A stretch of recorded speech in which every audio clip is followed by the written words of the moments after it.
Daniel Casais, hanpoko txirrindularia, gaurko erabaslea gura inen. Lasterketa gorra, lasterketa aizetxua, eta egun osoa eskapatuta. Esaiguzu nola ikusten duzu lasterketa?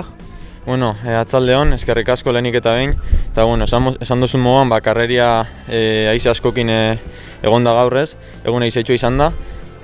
Hasieratik karreria oso askar fanda, eta bueno, korte saiakera asko egondia, baina bueno, Opakuako puertu baino lehenago ies inot, beste 5 lagunekin usteot.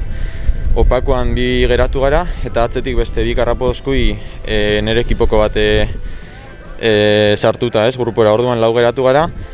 Baina bueno, Opakua goizan atakia jodot, bakarri fan naiz, eta bakarrik inote kilometro batzuk.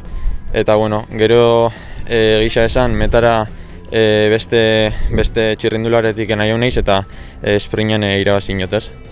Esprinan ikusi dugu oso motxa izan da. Espero duzu berak atakatzea, ala zer petxaren duzuen esprinteko momentuan?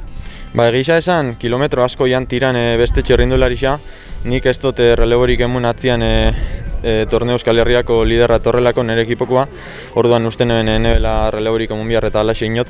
Eta orduan esprinera azkenengo momentura arte itxo inot, aber beak zeigene ikusteko eta beak esprintago ezagoenean azkenengo metrotan nik hartu eta aurria. Ondo eskerrik asko.